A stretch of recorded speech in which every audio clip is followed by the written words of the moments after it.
ఇవాళ చలనచిత్ర పరిశ్రమలో కంప్యూటర్ గ్రాఫిక్స్ అనేది ఫస్ట్ అయిపోయింది.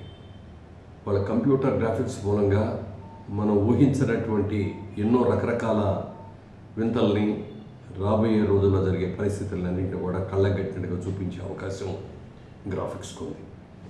ఆ గ్రాఫిక్స్ తోటి ఇవాళ తెలుగు చలనచిత్ర పరిశ్రమే కాకుండా ప్రపంచ చలనచిత్ర పరిశ్రమ యావత్తు కూడా కంప్యూటర్ గ్రాఫిక్స్ అనేది ఒక పార్ట్ ఆఫ్ ది ప్రొడక్షన్ అయిపోయింది. రీసెంట్గా వచ్చిన రోబో చూసినా, లేకపోతే అవతార్ చూసినా, ఇంకా ఎన్నో సినిమాలు వచ్చేస్తున్నాయి. ఇవన్నీ కూడా గ్రాఫిక్స్ మెయిన్ అవుతుంది. ఈ గ్రాఫిక్స్ అనే ఈ కళకి రాబోయే రోజుల్లో చాలా పెద్ద భవిష్యత్తు ఉంది.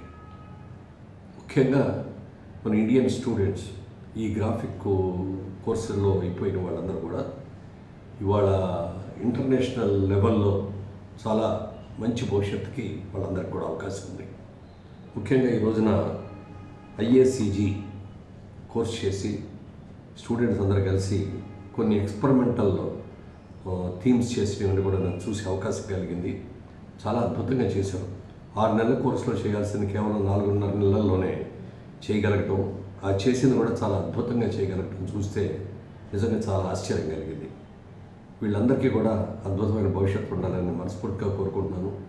రాబోయే రోజుల్లో మన తెలుగువాడి సత్తా ఏమిటో ప్రపంచానికి చాటి చెప్పాల్సిన అవసరం ఎంతైనా ఉందని, అలాంటి శక్తి, దమ్ము, ధైర్యం మన వాళ్ళకు ఉందని చెప్పి మీరందరూ కూడా రుజువు చేయాలని మనస్ఫూర్తిగా కోరుకుంటూ, మీకు అందరికీ కూడా మంచి భవిష్యత్తు ఉండాలని మనస్ఫూర్తిగా కోరుకుంటున్నాను. Thank you.